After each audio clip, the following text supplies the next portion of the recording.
Yes, so I'm Anastasia, and I'm a researcher at KTH in Stockholm. And I also did my PhD here, and I'm mainly working on design and representations for complex robotic manipulation, for various scenarios, for manipulation of rigid and deformable objects, and I use a lot of topology and geometry in my work. So today I would like to talk a bit about how I can use geometric and topological methods and combine them with machine learning to represent complex manipulation tasks that involve deformable objects.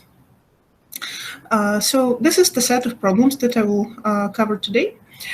So the first problem that I'm going to talk about is called Cajun. So it's a purely geometric problem that I worked a lot on during my PhD studies. Cajun is essentially kind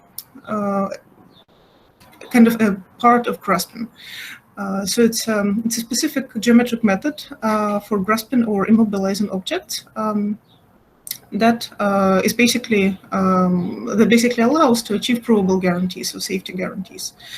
So what's good about Cajun is that if an object is caged, it's usually possible to rigorously prove that it cannot escape from the manipulator. So it cannot, for example, fall on the floor or break just by escaping. And the way to achieve it is basically to formulate the whole problem geometrically and derive proofs based on purely the geometry of the problem. So usually we don't consider physics and dynamics here. It's pure geometry.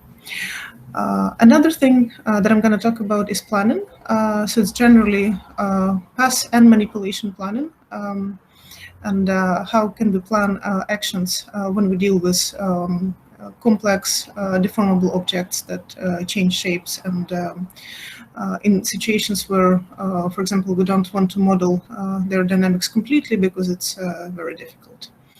And I'm also going to talk about more kind of theoretical aspect related to planning. It's basically how can we evaluate a structure of the state space if we try to approximate it with some sort of learning approach. And here I'm going to talk again about the quality of representation of the state space. So here again, we'll have the geometric aspect. Okay, so this is basically the agenda for today. So the first work that I'm going to present was actually my very first work from my PhD studies, but it fits nicely in the scope of this talk, so I'm going to start with it. So if you look at this set of objects, we can see that they're all deformable to at least some extent, and they have very different shapes and very different dynamical properties. And we assume that we want to manipulate them, and namely we want to, for example, pick them in place by applying a specific type of grasping that is, as I said, called caging. So formally, we want to restrict the mobility of all of these objects such that they will not be able to escape from our hand or from our manipulator. And we want to be able to prove this independently of kind of how deformable they are and what kind of dynamical properties they have. And if we look at these objects, we see that they all have quite different shapes and different physical properties, but they have one thing in common. So this one thing is they all have a narrow part that is kind of constricted between two wider parts. And as a human, I naturally kind of exploit this property of these objects by just grasping them around this narrow part, and in this way immobilizing them such that they cannot fall, right? So I don't need to establish, for example, contact with the surface. I don't need to compute like friction cones and things like that. I just need to literally grasp them somewhere around the narrow part. And if I make certain assumptions about the shapes, so namely that they have a narrow part of a specific structure, then I can derive provable guarantees that the object will not be able to escape under this type of grasp. And what's important here is that the subjects can also deform. So it doesn't matter what exactly, what exact shape they kind of assume when we manipulate them, as long as they have this property of having this narrow part and as long as they're not deformed completely, so as long as this narrow part is not lost. And of course, like in the case of this table lamp, for example, they don't need to be deformable at all. So the rigid, like completely rigid object is just a special case of like this partial deformability that we're talking about. So we will assume that they will have one of the following shape features that we derived. So the first shape feature is called double fork, and it's basically defined as follows. So if we consider a skeleton of the object as a one-dimensional kind of graph embedded in the center of the three-dimensional object, then as long as this graph has basically part in it that consists of one long path and two kind of wide branches, and a more formal definition is of course given in the paper that was cited in the previous slide. But just like the intuitive idea is basically that we need to have two branches that are far apart from each other and that are also far from the path connecting them. Then this kind of feature is called double fork. So as long as we have a three-dimensional mesh representing an object, and we can analyze its shape and find this kind of one-dimensional structure inside the object, then we can apply this method and get basically an algorithm and provable guarantees that we can grasp this object without letting it escape. And the other shape features that we defined here is called the neck. So basically, again, starting from a three-dimensional mesh, we assume that we can find two kind of inscribed balls that are again connected by a sphere. So the narrow part in both of these cases are going to be this path that is connecting two wider parts. And what's good about it is that by using purely geometrical methods, so just like relying on computational geometry, we can find this kind of low-dimensional representations of our shape features, and then we can compute grasps not having like without needing a mesh. So we can basically restrict the representation of an object to a light, small, one-dimensional part that is just situated like inside of this surfaces, and then we can assume that the rest of the object into which our shape feature is embedded can be arbitrarily stretched, bended, it can be deformed, and so on, as long as this part is basically there. So this is kind of how we formalize the whole caging process in this case. So we start with a mesh. We run our computational geometry algorithms to extract this shape representation that is like neck or double fork. And then we basically also represent the manipulator as, again, a one-dimensional structure. So we just say that we have a certain number of fingers or arms or manipulators that are located at a distance at most epsilon from each other. And if this epsilon is smaller than the thickness of the narrow part, then essentially it forms a cage. And then what's kind of nice about this approach is that then these two kind of white parts that I was talking about, they can move, and this path between them, it can also be bended, it can be stretched, and this will not prevent the object from being caged. So this will not kind of break the cage. And this is what the general pipeline looks like. So we start with a point cloud, we compute a three-dimensional mesh, then we extract this light shape representations that are called our like double fork and neck, right? And then using them, we run our caging synthesis algorithm, and when we obtain the cage, we also have a verification algorithm that provides provable guarantees on the safety.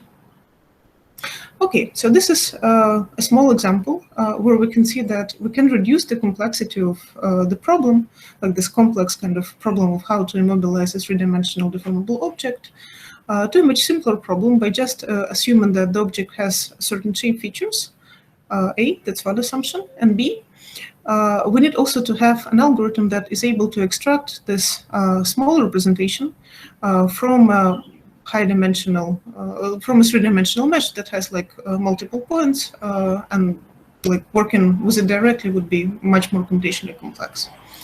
Right, so and just like by having this lightweight representations, we can drastically reduce the computational time and the overall complexity of the problem. Okay, so what this allows us to do is, rather than trying to predict how the object would deform, right, so like taking into account the physical properties, the entire like dynamics of the three-dimensional mesh, we just kind of assume that certain shape features are fixed, so they cannot be like the object, for example, always has the double fork or the neck, no matter how much we deform it, and then we can just neglect the rest, like the remaining information about the object, because it's not relevant for our task, right? Because we can show that as long as it has this shape feature, it will not escape. And this is very nice because it allows us to also kind of completely bypass this process of modeling the dynamics and how the object would deform if we do a certain action, if we carry it like this, and constantly checking basically whether it would escape under a certain control kind of input or not. All right. So I hope I convinced you that, at least in some cases, it's been when we work with deformable objects, it's beneficial to consider lighter representations, such as like this one-dimensional shape features that I was talking about. But what if now we don't want to cage the object, but we want to do something more complex with it? For example, if we have a shirt and we want to put the shirt on a human or on a mannequin, what would we do? So again, there are two approaches, or two families of approaches, right? So we can either try to model the object entirely and again try to predict its dynamics, have some sort of physical model for it, and then have some basically control algorithm that using our model with predicted dynamics will try to produce a successful sequence of control inputs. Or again, we can assume that we're working with a specific set of objects that exhibit certain geometric and topological properties, and just again define shape features and reduce our representation of the object to this smaller, simpler shape features. Okay. So what we're going to do here, this next work that is quite recent, that was just recently published in a conference called Learning for Dynamics and Control. So what we do here, we consider objects that are again deformable, but we assume that they always have openings. So for example, in this example, we have a backpack that has two stripes that form this kind of loops, right? And then we consider not like arbitrary tasks that we can do with these objects, but only consider tasks where these loops or holes are actually functional. So for example, if we want to hook something using this loop, if we want to put it on a hook or on some sort of hanger, or if we want to put a shirt on a human, so we assume that this openings, they play a crucial role in the execution of our task. And as long as we assume that, we can again reduce the representation of our object to just these loops. So instead of modeling this complex backpack that can be deformed in multiple possible ways, we just say that, okay, it's enough for me to know where the loops are, how wide they are, and roughly what kind of shape they have. So as long as I know that, I can control them and I can drag them or like lift and move them, approach the hook, and then finally put them on the hook. So these are just some examples. Yes, so for example, again, in this backpack, what we want to have is basically a set of consecutive states where we ignore like all parts of the shape that are not loops, and we only want to predict how these loops will deform in like given an action in the next state. And the dynamics in these scenarios can be quite complex. So we can have something like this, basically. So here, green stuff here depicts one loop, and blue stuff here depicts another loop, right? And then the green arrow is basically the evolution of the first loop, and the blue arrow is the evolution of the second loop. So this is what we're going to keep track of. Okay, and then if we now look at the small video, now we see the bag is actually moving, and this is basically how our representation of this loop is captured as the bag moves. So this is basically happening online by using the algorithm that I will roughly explain right now. Okay, so in the end, we kind of achieved this. This task, we managed to put the object on the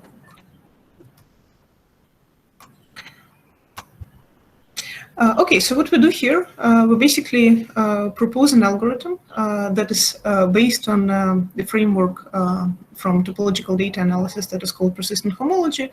We will not go into details of this framework. I will just, like in the example of the previous paper, I will just provide kind of high-level intuition for what is actually happening. So we propose an algorithm that is called sequential persistent homology. And one kind of advantage of this algorithm is that we can prove that it allows us to recover the dynamic scene topology from point clouds. So we work with point clouds observations as input, and we run our algorithm directly on point clouds. And we assume some mild assumptions about the regularity of the whole system. So basically, we assume that our observations are good enough in the sense that our point clouds are kind of dense enough for us to be able to recover the shape of the object. And we also assume that the object does not deform kind of unpredictably. So we assume a certain smoothness of the deformation and of action. Okay. So now let me just briefly explain how we detect these loops and how we define them. So what I'm talking about when I talk about loops. So we start with a point cloud that represents our object. So for example, deformable bag that I was just showing. And then, again, we borrow this idea from the framework of persistent homology, but we also extend it to the dynamical case. So what we do here, we starting from a set of points, which is our point cloud, we grow a radius of a ball around each point cloud until basically the shape of the resultant union of balls changes, right? So if we take a small radius, for example, and we draw a ball of the same radius around each point, we will have some sort of picture, right? So some of the balls will merge eventually as we grow their radii, and then at some point they will merge. In the case like if we have, if our point cloud actually has a loop in it, then at some point our union of balls will actually form a solid loop, so that we can, by just connecting the centers of the balls, which are points from the point cloud, we can just basically obtain a solid loop, right? And then if we keep increasing the radius of our balls, at some point, the balls will merge completely and the loop will disappear. In the sense that if we take the union now of all of these balls, it will be completely covered. So our resultant union of balls will not have a hole anymore. Okay, so in topological terms, like on a very high level, what is happening is as we build this family of growing balls, that is also called filtration in topological language. When the loop appears, so a loop is called a topological feature in this case. So when the loop appears, we say that the loop is born. And we remember the radius of the balls at which the loop is born, and we call it the birth time. Right, so we consider it as a kind of temporal process. So we say that the loop is born, and then eventually when the balls merge and the loop or the hole disappears, we say that the loop dies. And then basically the wider the loop is, the bigger the difference between this birth time and death time is going to be. And then, yeah, so this is basically what I just explained. The radius grows, the loop appears and then eventually disappears. Again, in topological terms, we can describe it as a diagram where on the axis we have burst time, that is like the radius where the loop is born, and death time, so basically where the loop disappears. And then basically if the burst time and the death time are too close to each other, so if the loop is alive for kind of too little time, we say that it means that the loop is too small, right? So it means that most likely it's not an actual meaningful loop in the object, but most likely it's some sort of noise artifact in our point cloud. So we're going to ignore small loops, so the loops that have small lifetime. And we're going to only focus on wide enough loops because like our assumption is that like wide enough loops actually are interesting and relevant for our task. And what this allows us to do is basically we kind of assume that we're completely ignorant about the task. So we don't know what kind of objects we're looking at. We just assume that they have some sort of loops that are crucial for the tasks, and we don't need any segmentation. So we just work with kind of raw point clouds, and we run this topological loop detection on them, and we find like all big enough loops. Okay, so that's good, but that's kind of, for now, we're just assuming that we're looking at one time frame, right? So at a single point cloud that is static. So there is no dynamics at this point here. But what we would like to do ultimately is to be able to track dynamics of our object through time under the actions that we perform. Right, so we will have a sequence of time frames. So basically a sequence of snapshots of point clouds. And then on each of these time frames, we can use our topological algorithm and extract the loops.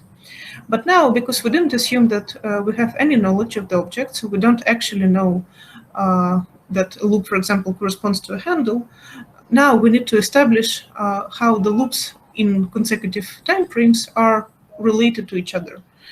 So we need some sort of tracking procedure, but here, I mean tracking not in the sense of computer vision, so we don't actually do like vision-based tracking, but we just want to kind of understand which loop is which. Given that we absolutely don't do any segmentation, we don't assume that we actually know what part of the object they belong to. Okay, so we do it again in kind of in a purely geometric and topological way. So we propose an algorithm that is able to match loops that are found in consecutive time frames, purely based on their lifetime, which is, again, as I said, the width of the loop, and their position in 3D, so their position in the world, like where the loop is. And here we assume that like we basically establish this relationship based on the assumption that the loops kind of don't deform too much between consecutive time frames, and we'll also assume that they don't move too far away. So basically we find the closest, like the best match, the closest loops, both in terms of their shape, so in terms of their width, and in terms of their geometric position in the world. Because we formulate it in like purely geometric and topological terms, this allows us to achieve theoretical guarantees, right? So we can prove that it's possible to detect significant topological features, and by significant, I mean here basically wide loops, so not noise, so loops that are actually like relevant for the task. And we can observe their dynamics from point clouds without doing any kind of semantic labeling. And this is kind of a central assumption in this work, because we don't need to do any kind of pre-processing, labeling, or employ kind of computer vision techniques. Yes, and so we basically proceed with doing this matching, and what this gives us is basically low-dimensional, again, representation of a deformable object that is sufficient for the task. So for the task of, for example, hooking or putting a shirt on an arm, of a human or a mannequin. And this representation is kind of light enough for us to be able to train a simple predictive model that, given a history of observations of the scene, so how the object was deforming in the past, and given a sequence of action that we want to apply, we'll be able to predict how the object will deform under these actions that we apply. And I will get to this in a few minutes. Yes, so basically our next contribution is this multi-step predictive model that relies on our topological representation, takes a sequence of past point cloud observations of the scene as input, and predicts a sequence of topological states, so basically a set of loops, a set of significant loops. And this looks something like this. So basically, to generate the ground truth data, we use our topological algorithm that I was talking about. So we do static point cloud analysis and then match the topological state representations in consecutive scenes. And given this kind of ground truth data, what we do next is we train a neural network. And because this representation is simple, the neural network can also be simple. So it's important. We don't need too much data, and we don't need too much kind of parameter tuning and training time. And we train a neural network that is able to predict the topological state of the next, in this case, for example, 60 steps.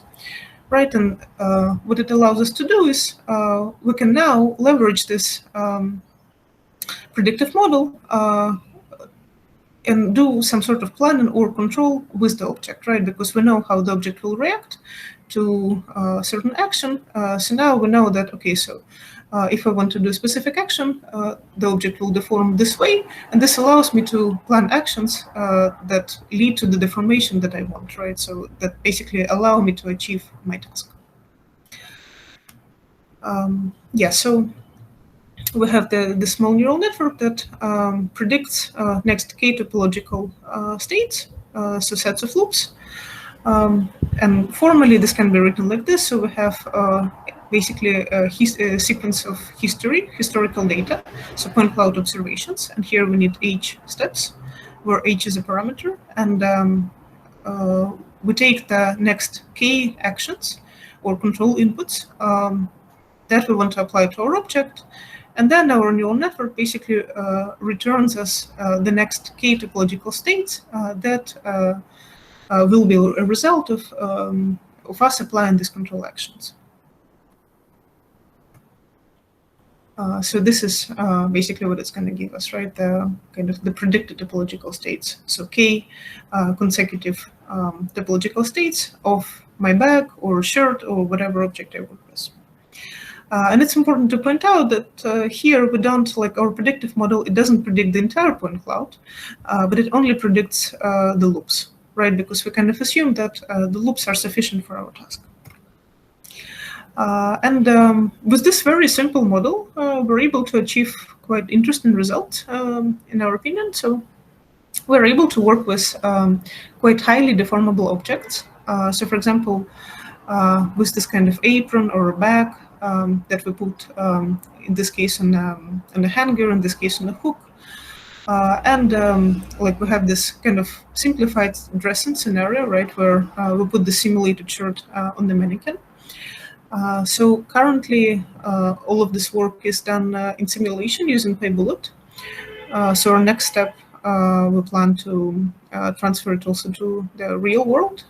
There we'll, of course, have a bit more challenges that are related to noise, to like the quality of the sensory data and things like that. But so far it looks promising because predicting the state of the loop is much, much easier than predicting the state of the entire point cloud.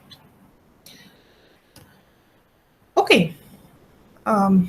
So now, what if, like, it's all very good if kind of we consider specific shape features, and if we work with basically families of objects that are defined by this kind of assumptions of like what kind of shape features we have. But what if now we do something different? What if now we do some sort of folding, for example? So where we don't have this nice loops or like nice narrow parts that we can leverage, but we just have like a highly deformable object, such as, for example, a shirt, and we want to, for example, fold it. And we have only images of the scene as input. So what do we do in this case? Well, in this case, the solution that we proposed is like it doesn't have any kind of geometry anymore because it doesn't really work. Because we cannot really rely on geometric features anymore. So in this work that I'm going to talk about now, we basically just resorted to representation learning purely. So if in the previous case, it was some sort of combination of the purely topological algorithm that has provable guarantees, and that is just fed as input and used to produce ground truth data for a neural network. Here, we're going to completely rely on a neural network and see what happens and what kind of challenges this brings. So this is our problem. So it's often referred in the literature as visual planning. So it's basically when we want to do some sort of complex manipulation planning just based on the images of the scene. So we don't assume here that we have the models of objects. We don't have any kind of mesh representations. We don't even have like point clouds. We just have RGB images of the scene. And I want to construct a sequence of actions that, in this case, we consider, for example, folding scenario. So in this case, that will lead from a state where the shirt is completely spread out on the table, that will lead to this folded state. So again, given a sequence of images, we predict actions such as pick and release. So where we should pick the shirt and how we should move and where we should release it, basically at which point. So the visual plan in these terms is a sequence of images from start to goal configuration. And the action plan is a sequence of actions that we need to make in order to achieve these consecutive transitions. And altogether, this thing is called visual action planning, right? And what's kind of good about this approach is that if we simply rely on just images, what it allows us to do is, again, we don't do any kind of actual prediction of dynamics, but we do it in a completely data-driven way. We just purely rely on the images that we can take.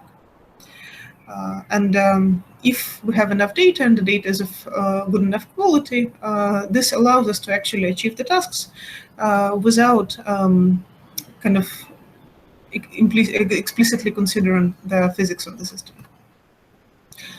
So this is the overview of the system that we have. So we have a start and goal configurations. So our start goal in the folding example. So yeah, here it's important to emphasize that it doesn't need to be folding. It can be basically any task that can be formalized in terms of visual action planning. So it's any task where we can observe the scene well enough in order for the image to be kind of descriptive of the state of our system. But we find that it's especially promising for dynamical, for like this kind of complex dynamical tasks, because it allows us to completely bypass the physical prediction. So we don't need to model the physics of the system. Like with rigid objects, it might be a bit of an overkill because like it's much simpler to explicitly represent the state of the system if we're just dealing with rigid objects. But with deformable, this problem becomes much harder, right? Because how do you even define a state of the shirt if you want to consider kind of not the simple geometry of the shirt, but like everything, like all wrinkles and everything. So yes, we start. Our input is basically the pair of start and goal configurations. And then here we use representation learning. So here we use a variational autoencoder to learn the possible kind of space of possible states of our system. So we have a latent space of the variational autoencoder, where all these images of the scene get encoded. And then using this encodance in the latent space here, we can build a roadmap that allows us to do search and plan actions in terms of their latent representations of the states. And it's important why we use latent representations is because they are much lower dimensional, so our research space is much smaller. We get, again, a low dimensional representation of the object instead of like high resolution image. So we compute a plan in the latent space that we call latent plan. And we have another neural network that predicts what kind of actions we should take in order to transition between different latent states, right? And this kind of, as a result of all this algorithm, we get a visual action plan. So we get a sequence of images, and we get what kind of actions we should perform in order to move between this observations, so between these states of our system. Okay, so as I said, this approach is completely data-driven. So this is basically what the data set can look like. So we train our model on pairs of states that are connected by an action or that don't require an action between them, because we want our model to be able to distinguish between images that correspond to the same state and those that correspond to different states. So that's why we have this concept of action pair. So an action pair is when the two images are kind of different enough in the sense that they require an action. So for example, in this case, this state is quite different from this one because it actually requires a robot putting a sleeve, moving it from here to here, right? So it requires an action, and this action can be expressed in terms of peak and release points. And the no action pair is when the image is slightly different. So it can be, for example, that the object is slightly deformed, but it's not significantly deformed for the task. So it's folded in roughly more or less the same position, but maybe some wrinkles are a bit different. And this kind of pair we call no action pair. And this information is also encoded in the data set as this raw parameter. So it basically tells us whether the two images are different or the same. And then we use this different or the same notion in order to train our model and to achieve a good arrangement of the points in our latent space. So we're going to use something that is called contrastive loss that will basically push different states, so different images apart in the latent space. So they're going to be far away from each other, and that they're going to group the images that are similar close to each other. And why we need this? Well, we needed to later do planning in our latent space, right? So because we will basically say that if the states are close enough, so if their images are just like a little bit different, so there is no action between them, then we can say that it's the same state. And kind of on the contrary, if we say that, okay, the states are far away from each other in the latent space, so probably we need an action between them, then this has to be basically reflected in our manipulation plan, and because this means that we cannot identify the states, right? We need to actually perform an action between them. Okay, and so this works quite well for a number of tasks that we tested, both with rigid and deformable objects. But of course, because we kind of didn't assume any domain knowledge in this approach, right? So we basically just said that we just rely on images and on a variational autoencoder in order to kind of compute this embedding or latent representations, as it's also common to say. This, of course, brings certain challenges. So the first problem is basically how can we detect that samples that we draw from our latent space, they don't represent valid states. Because a variational autoencoder, it's basically a black box model, right? So it doesn't give you any guarantees that the sample that you will produce from your latent space is meaningful. So it can be just, maybe it will not look exactly like this, but it can be basically like it will be a valid image, but not a valid state. So it will not represent something that can actually be a configuration of your object. This is kind of a problem, because if you do now planning using this model, what might happen is new states that you generate that are somewhere in between the images that you saw, they're not going to be valid, and so you cannot kind of plan actions through them. And because you have no human input here in this work, and also no kind of verification algorithm that will actually make sure that the state is valid, it's going to lead to basically a broken plan. So what can also happen is that something will change in our environment, and we will have some sort of out of distribution or simply very novel observations.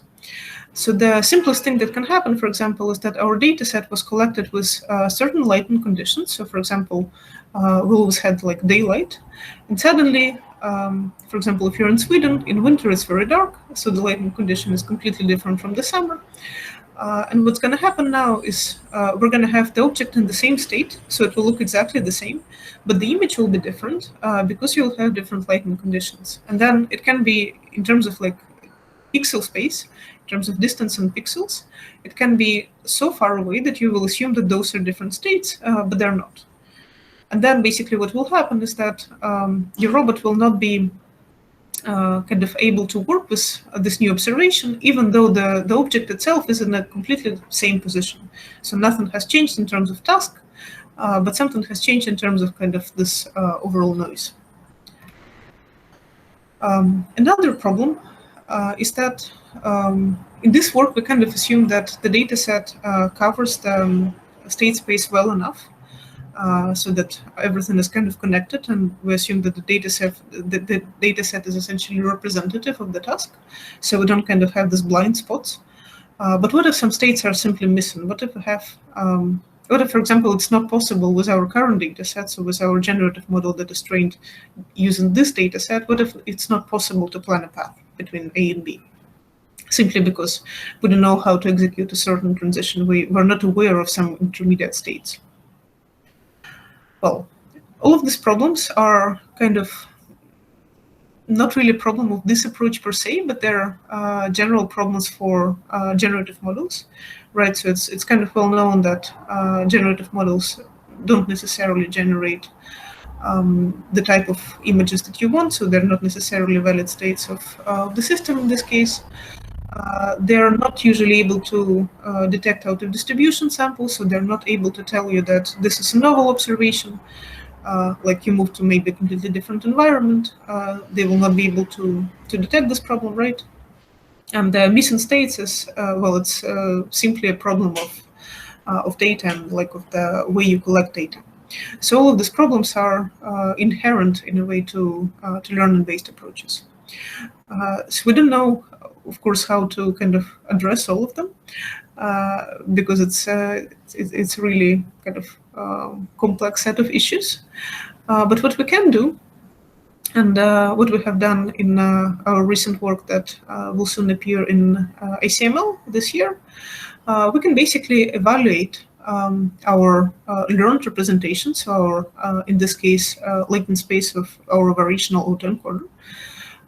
We'll basically evaluate it and provide a set of metrics for us to be able to tell whether our representation is good enough and what kind of problems it has.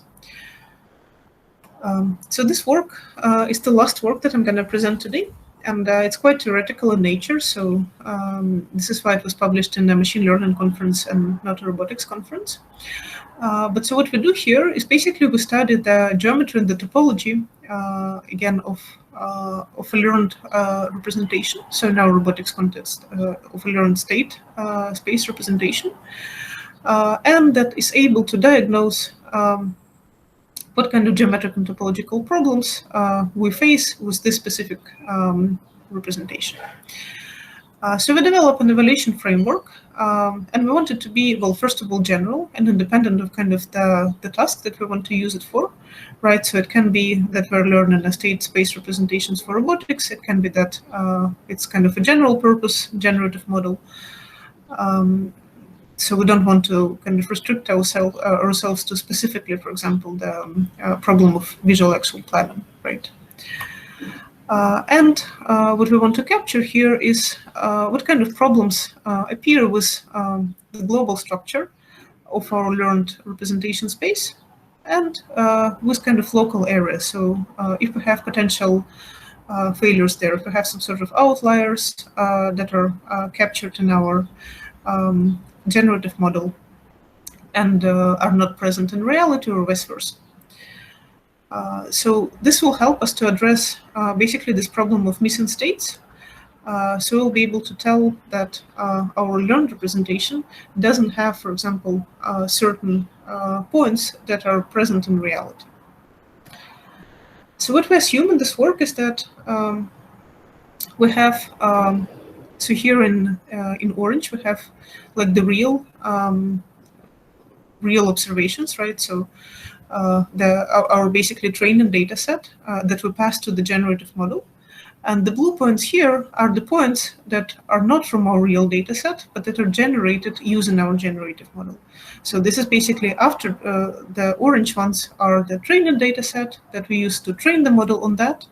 And the blue points are fake points that are sampled from our approximated distribution. So like in the case of GANs, for example, you can think of this fake faces that are generated by the generative model. In this famous example where generative model is able to generate faces of non-existent people, right? So absolutely analogously to this, here in robotics context, this would be states of the system that were not present in the training time, so that were never demonstrated to the robot, but that we were able to kind of sample or derive from the generative model, and then later use for our planning purposes. Okay, so we'll have these two sets of points, and we assume that they're given. And our goal here is basically to evaluate how close these blue points are to the orange points, in the sense that how closely our generative model represents the original kind of topological space of points, and whether it has the necessary connected components, whether it has the same shape, and so on and so forth. So for example, in this case, we can see that our orange data set, so the ground truth data set, so the states that were actually observed in reality, that they form three different connected components, right? So in terms of state space representations, it probably means that we have one connected component that is that are states that are quite far away from the two others. So this probably means that we need some sort of actions in order to move from here to here. And like this can potentially be a long sequence of actions, while if we're located in this connected component, then maybe it's quite simple to move between these points, or maybe it's even the same state up to like certain perturbation. But we see that our generative model produced these blue points that are never kind of covering this connected component. So what this means is that our generative model is not able to sample states from this part of the space. So this means that we have a particular set of states, for example, of our folded chart. So for example, it's a particular fold that are never present in our learned state representation. So we can never get there. And because we can never get there, this means that we can never plan a path either to or through kind of the states. So even though in reality, as like if you use, for example, some sort of analytic algorithm for planning, or if you plan actions as a human, you know that the states exist and you can get there, but the generative model is, in our case, for example, failed.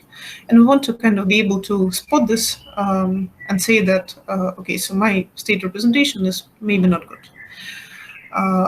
But on the other hand, we can see that, again, in this example, these blue points are quite well mixed with the orange points here.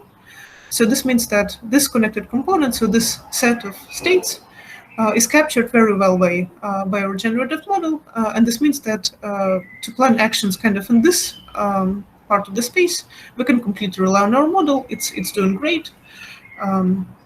We can plan actions as if we were basically using an analytic algorithm, or if it was a human. And in the case of this connected component, we see that it is present in the generative model, right? So the blue points kind of mimic the shape of the orange points here, but they're a little bit far away from the orange points, right? So what this means is that, well, we can sort of use this generative model as a representation or as an approximation of our true state space. It's not kind of captured well enough in the sense that there's going to be some offset. So if we try to plan actions in terms of this fake kind of like novel states generated using our generative model, we're going to be a little bit off. So we're not going to be exactly close to the real points that we had, but maybe it's good enough for our task because maybe our task doesn't require kind of high level of precision. So for example, folding a shirt doesn't necessarily require a very high level of precision. You can still have some wrinkles as long as you kind of achieve the state of the folded shirt in some way. Okay, so in this work is basically defines a set of metrics in order to kind of diagnose this generative model and say whether we have uncovered connected components, whether we have